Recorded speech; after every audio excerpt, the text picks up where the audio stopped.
I've always told people there's a lot of daylight between Excel can't do this and you don't know how to do it in Excel. And usually people fall off in the middle there and go explore another tool instead of diving deeper into Excel and finding out, how do I do this thing? Welcome to the Disgruntled PM podcast, your weekly therapy session for the chaotic world of project management, transforming daily frustrations into real action.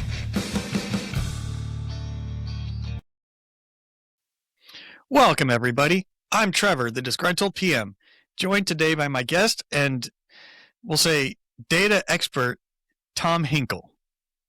So, Tom, why don't you introduce yourself to the audience? Hey guys, my name's Tom Hinkle. Like I said, I'm here with Trevor Greenberg to do this podcast today to talk about data a little bit. Just a little bit about my background. I was a classically trained data person and computer science major many, many years ago. We'll just say I'm over 30. I've touched many aspects of data in my career, and the one that I spend the most time with is probably operational data or performance tracking data. A lot of process analysis with that, building spreadsheets, reports, dashboards, doing analysis, all that kind of thing. So, we'll see where the conversation goes today, but we'll definitely talk about some of those areas. Trevor and I both have good experience there, and I'll see if we can get some good info to you.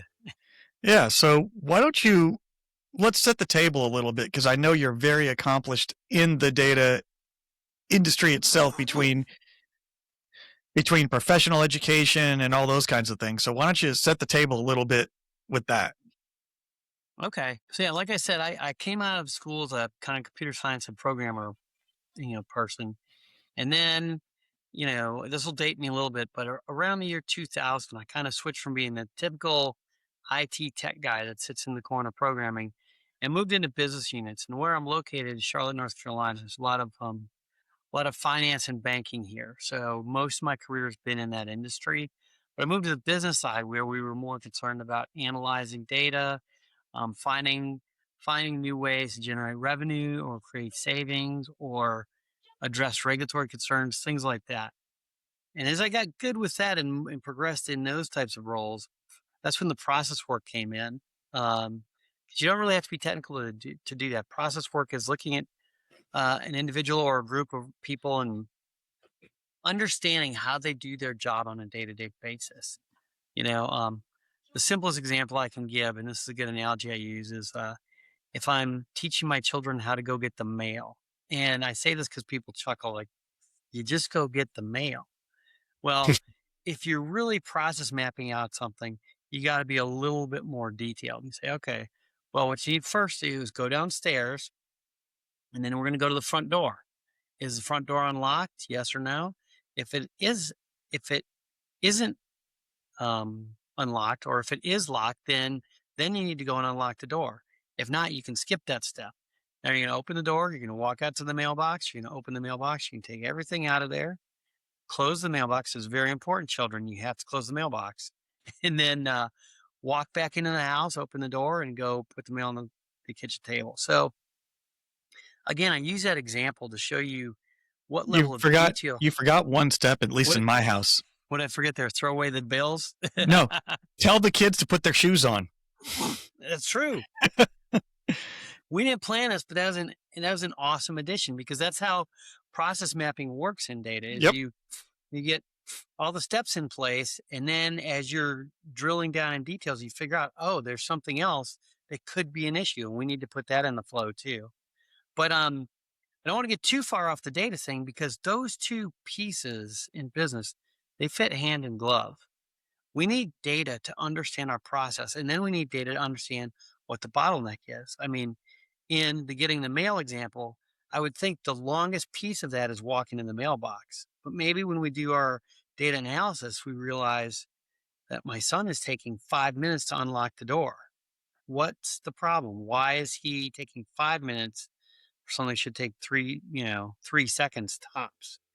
He could be locking it when it was already unlocked, or if you've got like a knob with a lock and then a deadbolt, you could be playing the game of I'm unlocking one and locking the other. Those are very good, very accurate professional process flows. I'll tell you, in my house, there's another one that's a distractor. He's gone to the front door and now he's texting his buddies every time until he goes to get the mail. So that's a completely different action that's interrupting the flow of that process. So, so yeah, and being in banking and finance, I've worked in capital markets environments where you're, looking at trades and securities and equities and things that make the companies money. And then I've worked in operational groups, which those are really the ones I love because that's helping measure the process of how workers are doing their work. And it has a hand in performance management. We're going to develop metrics on how to, once we get the process down, on how to fairly evaluate people with numbers because typically most associates are skeptical of the metrics they're measured on and therefore they're not motivators to make them do the job really well or do the job better. So we'll get in that a little bit. I'm just kind of set the table a little bit Yeah. here, and that's kind of where I am online. I'm a big Excel nerd too, Oh, we're going to get to that. and I've tried to I experimented with videos like 15 years ago because everybody who always come to me, how do I do this VLOOKUP? How do I do this conditional formatting? How do I remove duplicates from this data? And I got into the video because I really like to help people. I'd always take time to help them, but I was like, there's a handful of these things that are common for beginners they don't understand. And if I could make a video and then they could watch it, I could reach way more people. And then they come to me when they kind of understand the tool, but they don't understand the nuances. That's a lot more value add for my time. But to what Trevor said, I've got a YouTube channel out there with about 60 Excel videos, a couple SQL and a couple AI. Those are two other areas I'm really, really interested in as well. It's SQL and AI. Well, Um, let's so, let's start with let's start with asking in 2026, is Excel still relevant? so that's a question. And online in the LinkedIn community, I can't tell you how many posts you always see where you see Excel is dead, Python's dead, this is dead. I came out of school as a programmer in SQL. So I was initially a little snooty about Excel. I was like a lot of people who are programmers, like, oh, that's not a real tool. You can do a couple of cute things, but it's not good. So then fast forward a couple of years, I start having to use Excel and I'm a programmer. People are handing me data, stuff in Excel. I'm really getting frustrated. Like, this is not a good, robust tool for this. And then a couple of years after that, in observing workplaces and everything, and I'm going to get back to is Excel still relevant? Um, it just dawned on me Excel is never going away. And I fully believe that. But my reasoning is different than a lot of others. Excel is incredibly capable and I could do so many things. And one of the things that frustrates me when I work with people who don't like Excel is well, Excel can't handle more than a million rows. Um, yes, it can. So what I found with people using Excel is they learn some basics, but they treat it like a tool that can't do more. And I've always told people there's a lot of daylight between Excel can't do this and you don't know how to do it in Excel. And usually people fall off in the middle there and go explore another tool instead of diving deeper into Excel and finding out how do I do this thing that I'm trying to do in Excel. Yeah, I remember distinctly I had to build a spreadsheet tracking. It was basically a daily stand-up spreadsheet because I couldn't do daily stand-up, so I had to build a spreadsheet for my team and have them fill information in, and then that was the easy part because now I got all this information and I was like, okay, well, this feeds right into a good executive summary tool. So then I went into a different Excel sheet because I didn't want to give them the executive information that I was giving to my team. Right. So I built a separate sheet and I was referencing all the different cells in the other sheet and the executive sheet and the team sheet. And I had some of the longest equations I've ever had in my life. But the thing is whenever I searched for, can I do this? Somebody inevitably had 100%. a base equation of what I needed. And then I was able to modify the equation through trial and error based off of the application I specifically needed. Yeah, you're absolutely right. Like nothing's really new. You look out there and you can find all these other templates of people doing things. And that kind of ties me back to the end of my long-winded answer about is Excel going away. The reason I say no is not because of all its technical strengths, which are there. The reason I say it's never going away is because basically Excel is free.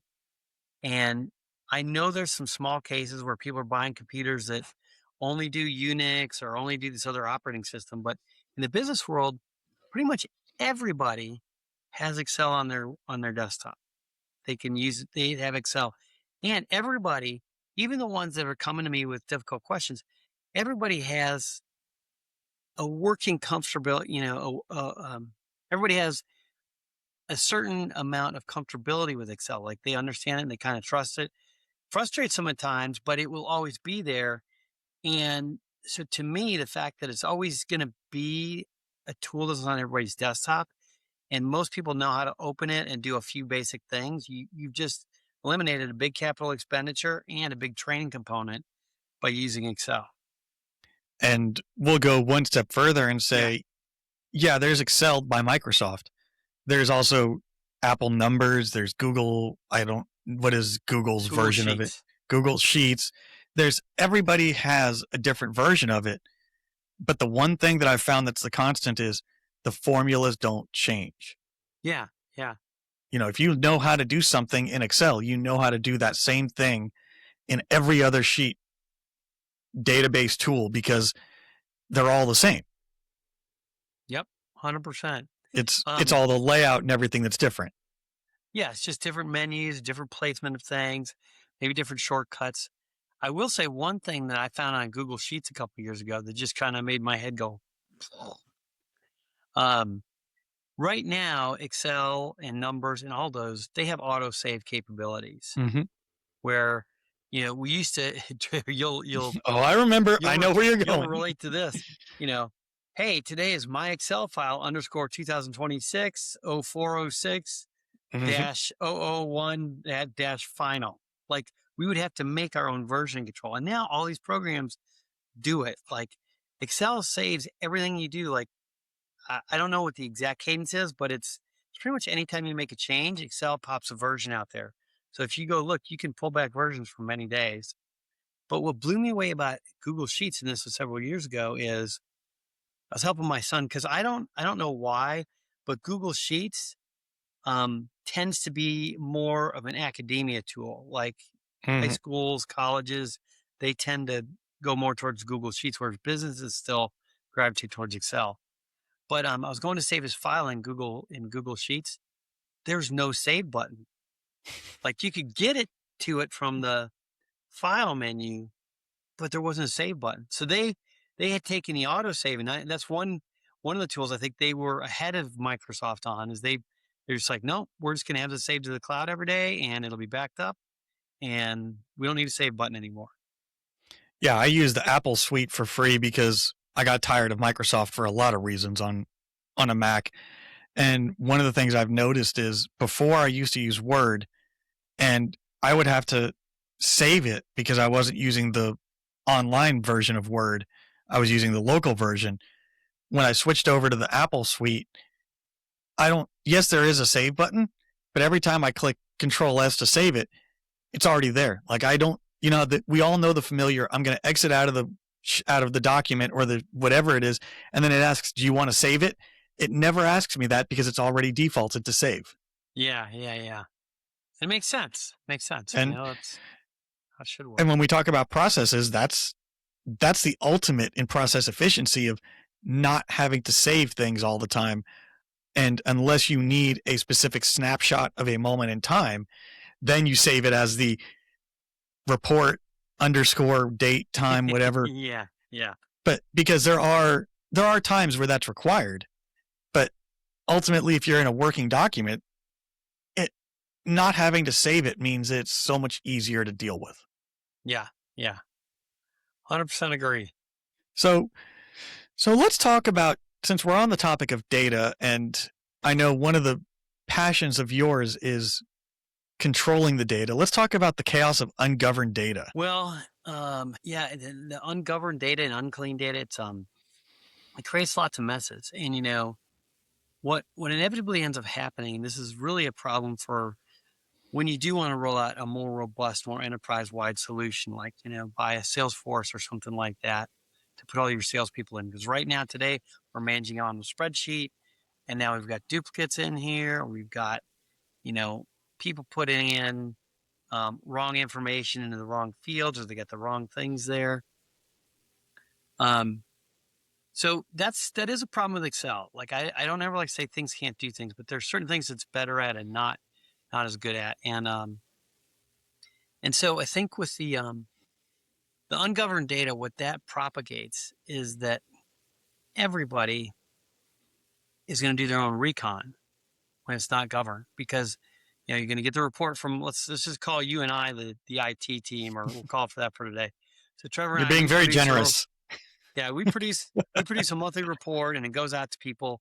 Well, all the team managers are keeping their own spreadsheets on the side, and the first thing they're going to do is spend half the day reconciling what we've put out to the spreadsheet. And so that is the big problem, the ungoverned data. And I guess we'll talk about this a little bit more as we ask each other questions. But what that leads to is a lot more validation. And then if something's off and it's not documented properly, people kind of, what I've seen, at least in my experience in corporations, people trust the spreadsheet on their desktop. As much as they complain about it, they use that. Well, guess what? Every one of that person's peers has their own spreadsheet too. So now you've got 20 versions of the truth, not just 20, because people are doing things differently. Maybe somebody, did a formula differently. Here's one, because I know you've done a lot of finance stuff, and this may be something people don't know about buying a car or buying a house.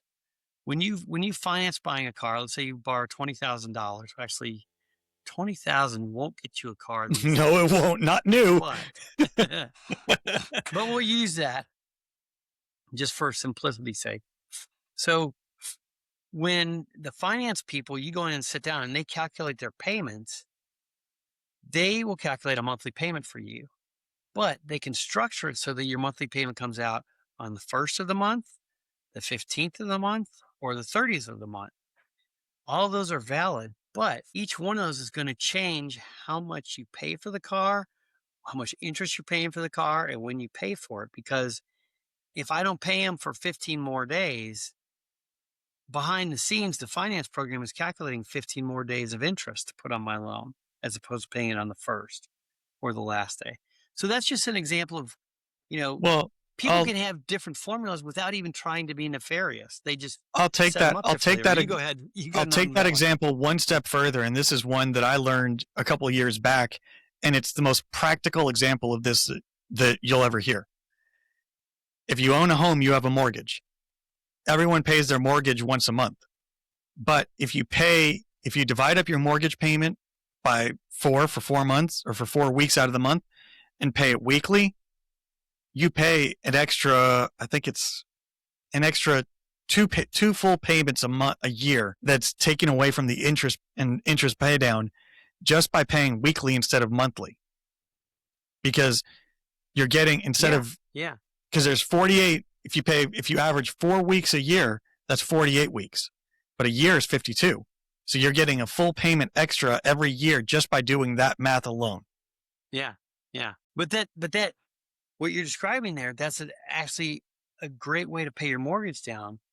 Yep. But you have one spreadsheet that's valuing the mortgage one way, and I'm over in another department, and I've done it the old way because I don't understand that you don't just pay once a month. I don't understand about these other products. So that's not even a mistake.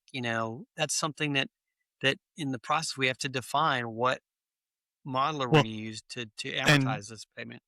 And to that point, I actually told that to a friend of mine, and his bank actually called him up and said, "Why are you sending in all these payments?" And he said, "Because I want to pay weekly." And the guy basically told him, "You do realize what you're doing here is really messing with our calculations." And he's like, "Yes, I do. And that's exactly why I'm doing it." So when we're talking about data, though, it's not just data in the project aspect of what we think about, where that kind of thing. It's also real world applications of understanding data. And, I asked you if Excel was still relevant, and you brought up that everyone's got their own spreadsheet and their own shadow sheet that we use. Yep. I mean, doesn't matter how much AI you've got, you still have to track information somehow. Yeah, yeah. And not for nothing, a lot of times Excel is the easiest way to prove a concept too. I mean, there's been a lot of business people that weren't as technical as I, but they had an idea and they make a spreadsheet and they make a model. And I'll talk about model Mhm. in just a second. And they make a model, but then they can't take it any further. So then they tap us on the shoulder, like, how can you make this better? And we'll usually take the Excel and keep going. And if it looks like a tool that's going to have legs and more people are going to want, then that's where we would look to move it to something else. But I want to, before I forget, because I just said that, talk about making a model in Excel. And one of my pet peeves about this industry in general is all of the words that we put in place to make simple concepts more challenging. And I'm going to love to hear your take on this, Trevor. But in me, with over 20 years experience working with data and things, I've heard all this stuff about building models and doing things. And I did my research and everything. And it came down to, if you build a spreadsheet that has maybe some months and has one or two formulas, that's a model. You're simulating a behavior. So it doesn't have to be this fancy AI, like, machine learning and data science thing to be a model. A model is simply, you know, a monthly budget. You've put in everything that you spend money on, and at the end of the month, you add it up, and that's a model. And I want to just get that out there because I think model intimidates some people like, oh, I know Excel, but I can't build a model.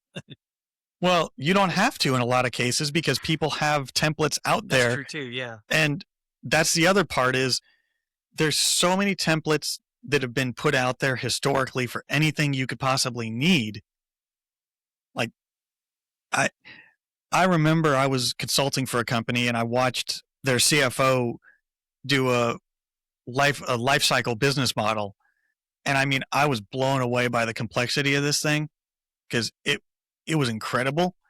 But I also looked at it and said, there's no way he created that by himself. Yeah. Just there's no way. Like Yeah. I know what it takes to build Excel stuff or documents and spreadsheets. And there's no way that he built that himself just out of whole cloth. Like it wasn't possible. Yeah. Yeah. Even if it wasn't one of his templates that he just plugged information into, there was no way. And that's okay too. Like, Yeah. um, Well, so let's pause here for a moment to let you know that I have the Patreon that I have for the show where that's the way to help support the show. And that's also where I'm not asking for money for nothing because every guest that comes on also participates in the post-mortem interviews, which are a bonus conversation. And Tom unwittingly volunteered his expertise for that.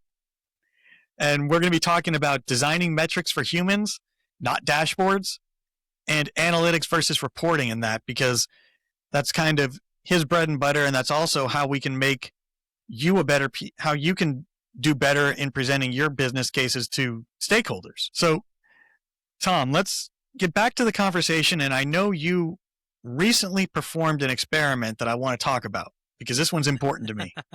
okay. So, I understand you paid for a sponsored LinkedIn post for 5 days to see the data measurements of it and talk about that because I don't know anybody that that's actually publicly talked about this. Yeah. So, and that's one thing too. When I do stuff like this, I really like to share with everybody. And that was actually good on you because I actually think I made that post yesterday. So, for those who don't live in the ecosystem of influencers and things like that, um, there's algorithm. I don't think any of us are influential. Yeah, yeah, yeah. Well, but there's algorithms that run that help show your videos to other people. You might think it's random, but if you open up YouTube and you see some videos some you've liked before, it's looked at like what you've liked, how long you've stayed on certain videos, and it feeds you more of the same. And so when people are trying to get their things out on a LinkedIn or a YouTube, one of the things we have to be concerned about is building our followers. And there's several different ways, and these are introductory metrics. There's several different ways that LinkedIn, for example, gets data about things. It looks at impressions. And I don't know what the number for an impression is, but that's basically when you stop scrolling for like 2 seconds on my post. Then it's an impression. It means somebody saw it. So that's like the lowest hanging fruit of a metric for influencing. Then you have a reaction. That's just, taking the minimal amount of time to just click a haha or a thumbs up or something like that. And then you Smash have, that like button. yeah, smash the like button, ring the bell, subscribe, send me money, woohoo! Um, and then the other two are comments, which is engagement, and then reposting, which is really good. So all these companies that do social media, they're constantly tweaking their algorithm. And so I used to get a lot of impressions a couple years ago, and then a lot of reactions too. And in this last year, my impressions are going way down. And so it's something I'm doing wrong with the algorithm. It's like Trevor said, there's an option on LinkedIn where you can click. I didn't know what it was, but I clicked on it. It's basically you're setting up an ad and it lets you kind of give a little dynamic of people. And the minimum you could do was $10 a day for 5 days. And they said they were going to increase your engagement and profession and impressions. So I said, what the heck? I'm going to try it and see what happens. And I had a post that I thought would engage people. Had a good graphic. I had a good relevant topic. So it ran for 5 days. And I'll be honest, like I haven't officially gone down and checked, but it did not give me back anything significant compared to what I'm seeing with generic posts where I'm not getting the boost mechanism. So, but it came back today to show me, you got like 1,400 impressions, maybe I got like 60 reactions. That's the click like or whatever. And it just really wasn't, to me, I'm not going to be able to keep doing that, keep doing the boost. So like if I had gotten, 1,000 reactions, I would consider doing more of these boosts for good videos. But um, so then I shared that with everybody on LinkedIn, and a couple people said the same thing. Like, yeah, I wondered how that was going to work. So let me ask you this then, from the data perspective, where was that in comparison to, we'll call it your average engagement for a post?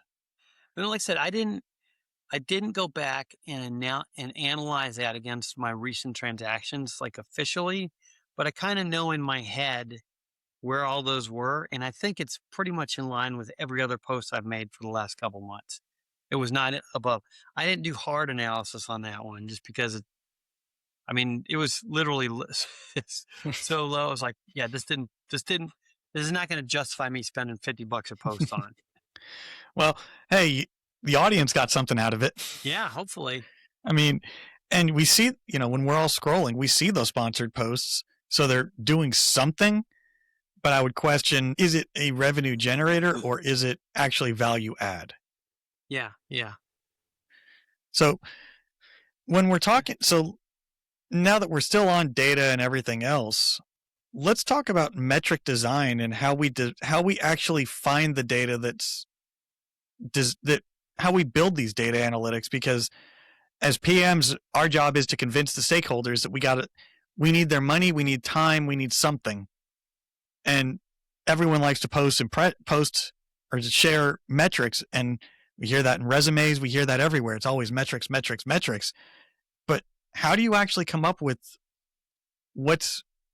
how do you design some of these metrics that you find? Because you're probably the person that gives us the data to present. Yeah. Yeah. You look at the data and you present it, and there's a couple tiers that you go. Let's pause for 1 second, because even if this doesn't make the cut, we can't get away from not having the following statement in this podcast. There's an old trope that you can't manage what you can't measure. So that's been done ad nauseum, but that was the introduction of metrics whenever they came about. So earlier in my career, when I was building metrics, it was more tactical. Like I didn't care what the metric was, I didn't care sales per product or whatever. I just wanted to make as many metrics as I could, and then my boss would be happy. I was able to make 100 metrics. As I matured in my career, I realized that data and reporting is typically not a revenue generating function directly. Now, what I mean is, if I make a great report with great metrics or anything, it's not going to give me an extra product. That report has to be able to tell a salesperson or a marketer what to do to then draw in. So it's kind of an overhead thing. And so when I realized that reporting and metrics are not just about throwing everything out there, I kind of came back around and found that there needs to be 3 basic themes of a metric you generate. And the first one is, does this metric directly or indirectly show us a path to create more revenue? Okay, so does that show, if I do number of sales by state, aggregate number of sales by state, and we find out that Tennessee is really ordering this product like crazy, that's a metric that could kind of tell us we need to focus more on Tennessee, or maybe even later give it to the process guys to figure out why. But so that's one, revenue generation. The second metric, which is run very frequently, second family metrics is cost savings, and that's kind of where I've done a lot of work. And I know you have as a process guy too, is that, you map out the process and then you start dissecting the pieces to find out where we're spending time and how much can we save. And one thing about savings that I've found, and I'd love you to opine on this, Trevor, but it's kind of a little shell game because a lot of people will, a lot of the project managers will go in, they'll do a controlled measure of like how many widgets did we sell, in the first quarter versus putting in this new process in the second quarter. How many did we sell in the second quarter? But well, one second. Well, one thing I'll comment before you even keep going with that is when you compare sales with one process versus the other, you're comparing apples to oranges. Yeah. If you do change it, you've made a different process too. So that's kind of for the company, it generates more revenue, but that is kind of a false measurement. You have to put a stick in the sand and stop that metric and start a new one. But the other thing I was going to say is, when you've heard people come in and say, this process like saved us $500,000 or saved us $2 million or whatever. What I've seen and how that is measured, it's not always tangible money. With the accepted practices, you say, okay, this process here that we re-engineered, the new process is going to take 10% less time. So because it's 10% less time, we will just say in general that every associate's cost is $100,000 and we're going to implement this process with 50 people. So that's how you do the math. And we're not letting go of people because we made those savings. Typically what that does in a lot of companies is what it should do is we've freed up time for all these analysts to do other things, to become better at another aspect of their job. Is that what you've seen to kind of measurement by an FTE equivalent or? Well, we do things a little bit differently in projects, or at least what I do is my favorite is the overblown meeting where everybody has to be in there. When you go to the executives and you say, all right, here's the blended rate per tier of the org chart of how many of each person, you can tell them, this is how much money we're spending on managers, directors, executives, and you give them that number and you automatically always see their eyeballs pop out of the socket of how much that meeting cost. Yeah, $10,000-$20,000 maybe. And then you say how many, and then you get the question of, well, who's in there that's actually adding any value? And you say, here's the chart of people here's the chart of what is actually value add, and here's the chart of who's on the invite list. And then immediately it's well, cut them all out. We don't want them there. Yeah. And then you look at the opportunity cost too of what could that person be doing for that hour to generate revenue rather than be sitting in a meeting that they can read the meeting minutes of in 5 minutes. Yeah. So now the AI will be even less too. It'll summarize this meeting for me. Yeah, but AI, I'm glad you brought that up because I wanted to kind of talk about this too with data, because everyone's talking about how AI can crunch the data faster and everything else. And I agree that AI has a lot of capabilities, but the problem is it's the prompt engineering that is that makes the difference when you're talking about determining data analytics versus figuring out how to do the equation in Excel. I always say, if you don't understand the basics, you can't get advanced. Like when I was building that massive spreadsheet with that super long equation, I had to understand what each of the sections of that equation meant and then string them together one at a time and build that equation out to be, I don't know how many characters it was, but I had to understand each piece that I was adding. if I just threw that into pick your tool du jour, it'll spit something out. But then when I need to modify that, I've got to re-put it back in. And this is all assuming that I'm allowed to be putting this information into a public model, because proprietary information is not supposed to be put into public models. Right. So yes, it's powerful, but no, in the fact that if you know you're going to have to manipulate, if you know you just need one answer and that's it, then I say go for it and skip the learning process if time is of the essence. But if it's something that you're building for a particular use case, odds are you're going to have to modify it. You got to know how to build that to modify it. Yeah. Yep. I'm sure you've been there multiple times, right? Well, my last role I was in, I wrote a lot of SQL, and I'm really good at that. I really am. And I played around with our AI tool, and every time I used it to write SQL, I would review the code. Now, in my case, in the SQL stuff I was doing, it was pretty easy to understand. It was well formatted, but I totally understand what you're saying. Like sometimes AI can come back with something you're not familiar with, and then you got to make a decision. Do I go with this, or do I want to go with something I can understand? But after I got comfortable with it, like anything that was going to take me more than 20 lines of code, I'd throw the AI out on it first, and then go back and fill in the blanks. Or and absolutely 100%, you got to check everything right now. Like But that's the point, though, is that you knew what you were reading to know where it might have drifted, where it might have put cell A instead of double A. Right. Those kinds of things. Because when you talk about these equations, that could be the difference between a 10 function equation not working is one letter is off. Right.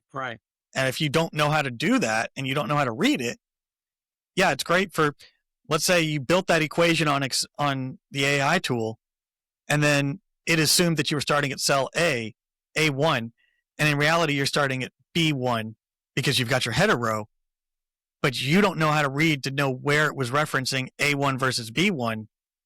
You're going to be chasing your tail for days trying to figure that out versus just learning how to build that equation yourself. Yeah. And there's definitely value to that too. And when you build it, or at least if you know how to build it, when someone asks, where did this come from? You can explain it either in generic terms of, well, here's the cells over here that we're referencing. This is the math. This is how I got here. It's just like as a kid, show your math and show your work in your math assignment, because you can dumb luck guess it, but if you don't know how to get there, it's not going to help you later. Yeah. And that brings up a funny point. When I used to do more coding, for people who are familiar with coding, it's just writing the computer code, SQL or Python or C or R or whatever. And you could put in documentation, the coding, what you're doing. And Trevor, a lot of my documentation was to help the future me that's going to come back to that in 6 months. Like, what was I thinking on that day to put this together? So that's kind of funny. Yeah. I mean, and there's even roles I've heard about now coming out where they're vibe code reviewers.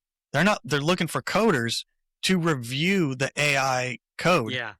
You don't need to code, but you have to know how to do it to be able to read it. Yep. And I really think AI is going to be the fantastic tool that they say it is, from what I've seen and what I've been able to use. But I don't think it's going to be that in the time frame everybody's predicting. Because like you said, we've got to really learn how the AI is kind of processing our prompts and learn how to prompt better. We've got to have trust in there. So, a lot of times with new technology, you get slightly degraded returns before you get enhanced returns, because you've got to go through that learning curve of how to use the new thing. And I think we'll be there for a little while because. Well, I'll tell this story because I found out about I'm not going to say which tool I'm using, but I found out about a way to do something with it. So I watched a 5-minute YouTube video and I'm like, ooh, that could be a game changer for me. And then I dove down the deep rabbit hole of YouTube and that particular thing. Probably watched about 5-6 hours of videos about it. spend another 5-6 hours trying to figure it out myself to learn how to do it. Yeah.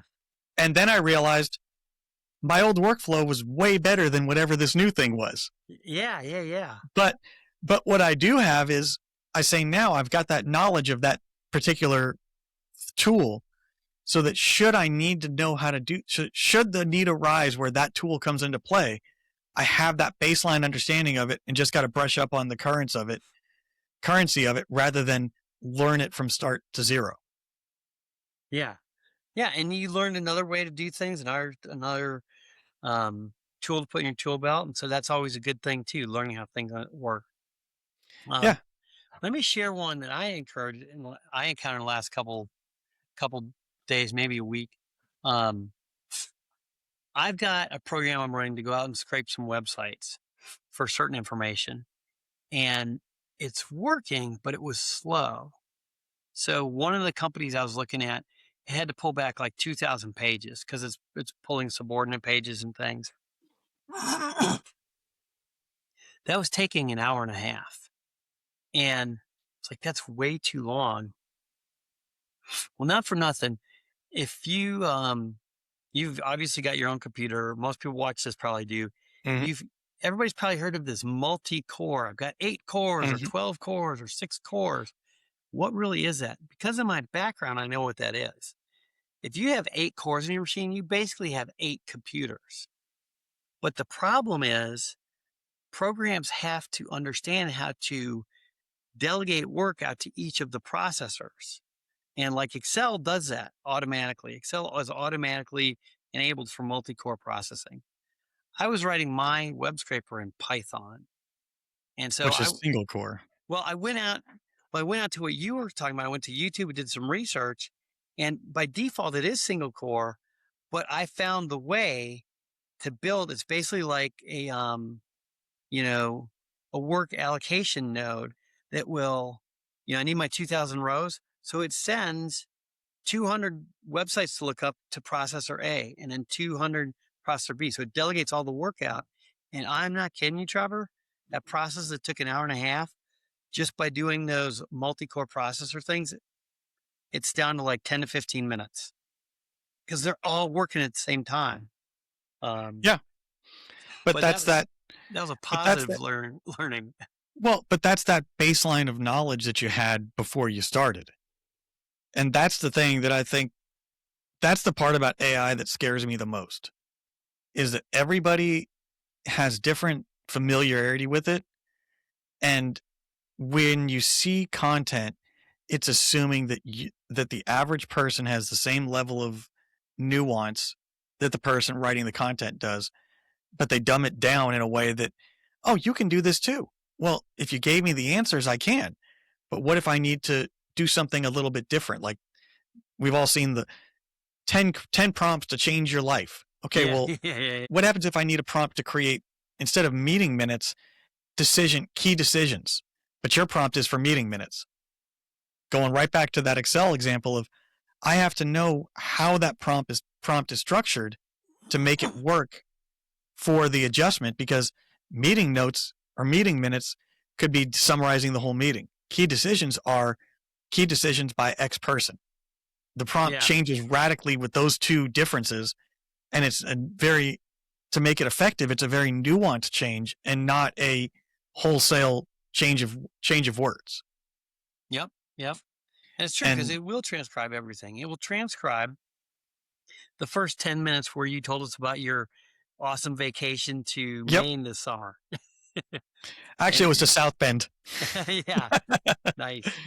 But yeah, and I've also heard the joke of when you hop in a meeting and someone's meeting, their AI note taker comes in before they do, start talking about something completely different just to throw the whole algorithm. And then when they get the meeting notes, it throws the whole whole note sequence off, because the generic is summarize what was said.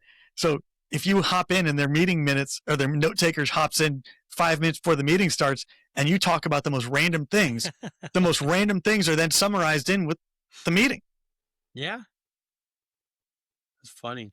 And that's the nuance part that we're talking about, not the generic. So let me wrap up the metrics things, and because we Mhm. start with how do I think about metrics when I'm designing them. So there's three kind of categories of metrics: the revenue generating, cost savings, and then the one that doesn't do anybody any good is the regulatory reporting, which Mhm. is just satisfying government stuff. Hopefully it can do revenue too, but there's a lot of that goes on too. Now, um, when I apply those kind of categories of metrics, and then I have two other rules for when we make metrics, performance-based metrics on people. And those are very simply, your metric has to address both of these. The first one is it accurately reflecting the work that's being done? So let's say we have a metric that's measuring how many cases somebody can do, and it's basically giving somebody a time credit of 1 hour per case. So we're going to expect like 5 to 7 cases a day. Nobody's 100% productive. Like that's a thing that you have Mhm. to plan for. But then when we go look at that and we see the teams are coming out with 15, 20, 30, metrics that reflect that they did 15, 20, or 30 cases a day. Well, that's not accurately reflecting the work they're doing. So we have to be able to accurately capture what it is they're doing. The second thing is we have to incentivize the right behaviors. And because when you develop performance metrics, what you're basically doing is creating a game. And for the metrics you design for people, they're going to play by the rules of that game. So when you see somebody coming in, and the term literally is gaming the system, they're operating by the rules you put in place. Like you've told people, hey, we're going to give you 15 minutes of credit anytime you send an email to somebody, to a client for a follow up. Well, I'm not the best worker, maybe. At the end of the day, it's 4:30. I'm like, I can pull a new case, but you know what? I can get credit for these last 30 minutes by sending 2 quick customer follow ups. And really, we're given 15 minutes of credit, but I can do those in 10 minutes. So that's not incentivizing the right behavior for me. We have to construct a metric that incentivizes me with 30 minutes left in my day to go grab another piece of work and start on it, not just I to can fill other things. That I can makes, give real world of that. yeah, yeah, do add When in.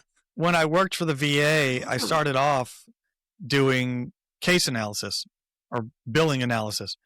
And there was we were evaluated off of our analysis per bill, and there was like the average of what you did per hour, and then there was above average.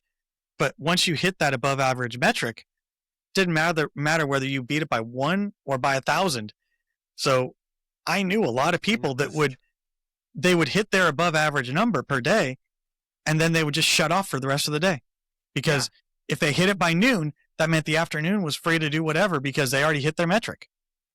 Because there was no incentive past meeting above target, because there wasn't an award for most cases right. done. There was just, you got your above average rating, and that's it. Yeah, 100%. And I've been in discussions with leaders who have said, no, we got to cut them off. I don't want to keep paying people when they make more and more and more cases. I'm like, they're kind of bringing more work in by Yeah, doing that's that. the So point. That's the point is the more you can incentivize people to do more work, the more work they're going to be willing to do.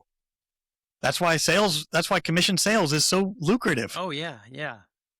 There's no ceiling. Well, Um, most of the time there's not. yeah.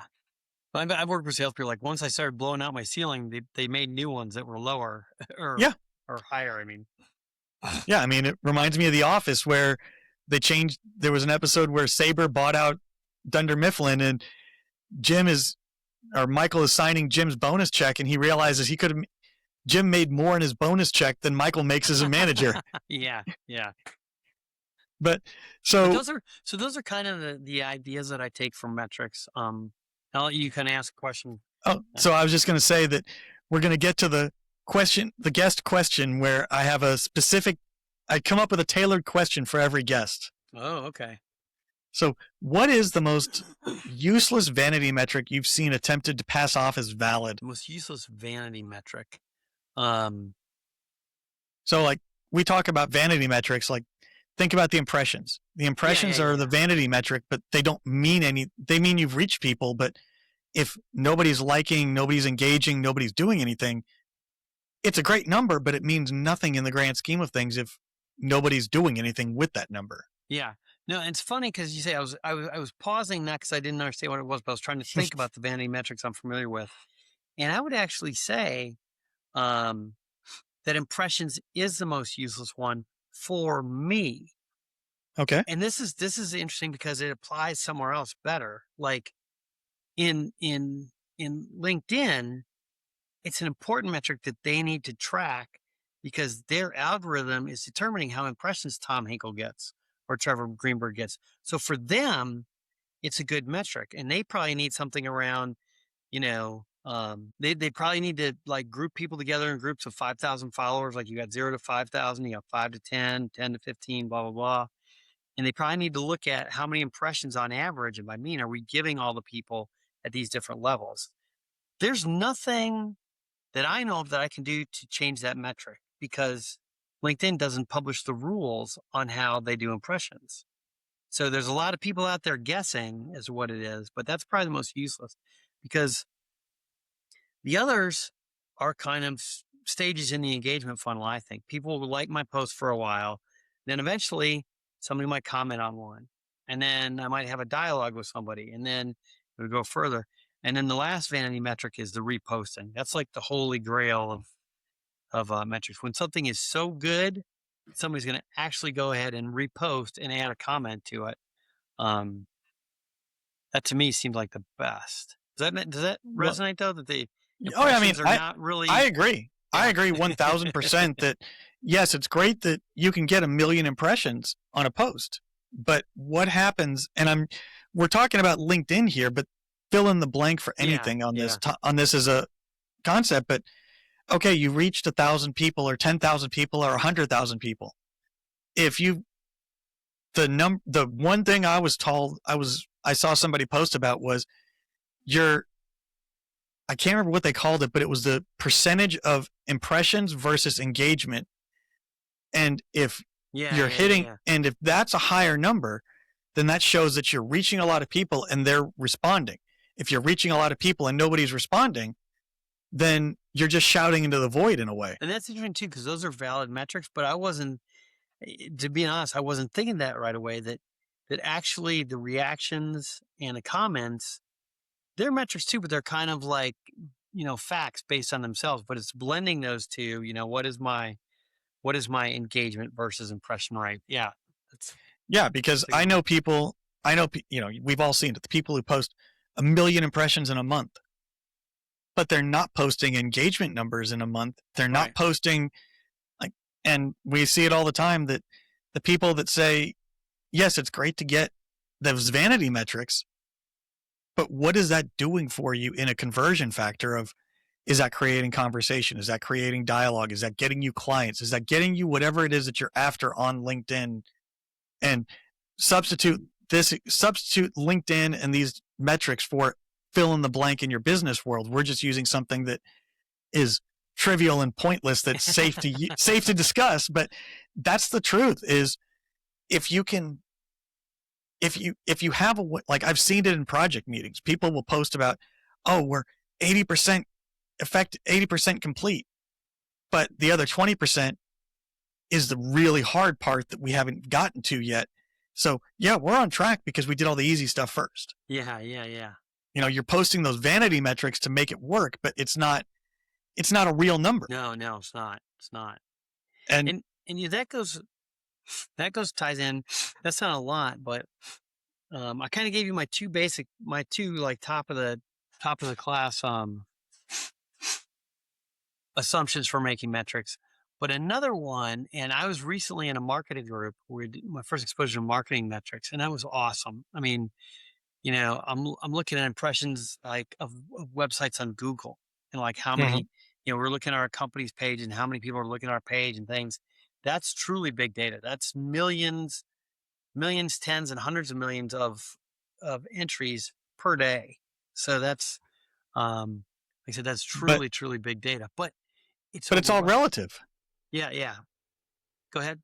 I was just going to say that's all relative. Like if you think about how many hits, we'll say LinkedIn gets a day versus another website. LinkedIn's incentivizing you to keep coming back and clicking more and more back and leaving and coming back. So Yeah. you and I alone could be responsible for 50 clicks today alone on LinkedIn. Well, that's one of the things we did is we would look at number of clicks per day and number of clicks by distinct users. Yeah. So how many distinct users, how many people? But where I'm going with this, which what you're doing is that we had some reporting, and there's a couple reports that were basically we're just outputting every metric we had. And that's, kind of, I won't put this on the A tier, but, a lot of times when I design dashboards or metric analysis, I try to stick to 3. It may be 4, maybe 5, but I try to stick to 3 because this is where, as analysts, we have to really evaluate what are the metrics that can help drive the business to gain revenue or get efficiency gains. And if you have 12 metrics on a dashboard, nobody knows where to start, especially if they're all different and diametrically. You look at it as a person. I've built my whole career in data. I get overwhelmed with a dashboard that has 12 different metrics. I'm like, what's important here? I can't tell. It's pretty, got a lot of good colors, but. And I think that's a great place to wrap, of tying it back to the very beginning of, if it's unclear to start with, it's unclear. If you put so much information in a spreadsheet that you're leaving the interpretation up to the reader rather than designing it so that they understand what their end result is supposed to be. Yeah. Like if you heard of a Sankey chart? Okay. I'm sure you've seen them, and it's a fancy name. It's kind of got like a football field. It's got an area like here, and then it has an area right here of a certain metric. And then it kind of draws this paintbrush image. Oh yeah. And then it splits up to go up to a different group here. Like this is maybe raw materials, final product. So wood, we're getting all this wood from, northern Minnesota, but then that splits out to make, different products, 5 or 6 different products. They look amazing. And I don't know anybody who can decode those things into something actionable. Yeah. So that's very salient that you've got to do simple stuff. I think I've gotten negatives on job interviews before because they asked about my favorite charts. I'm like, bar and line and pie charts. Pie charts are like the anthem. You're never supposed to say that, but you know what? They're clear. Execs and leadership like them, period. So that's why they got to stay in the book. They're clear.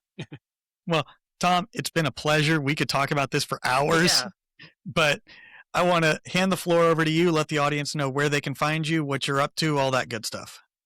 All right. So I'm on LinkedIn. That's probably the best place to connect with me. Email has just gotten so unwieldy with everything that I don't, I'll share it, but I can't guarantee ever looking at it. I do have a YouTube channel. If you look up Tom's Data World, it's primarily right now Excel videos and a lot of beginner and intermediate and some advanced concepts.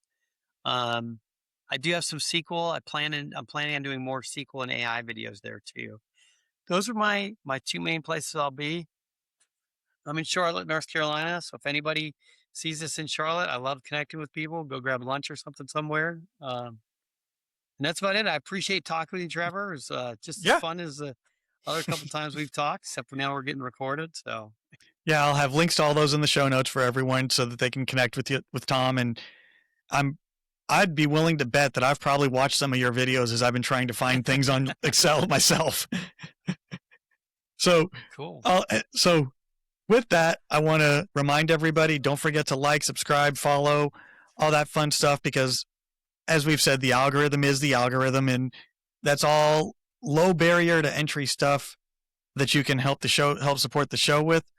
If you really enjoy these conversations, don't forget to subscribe to Patreon. And I also want to thank all the Patreon subscribers for helping support the show.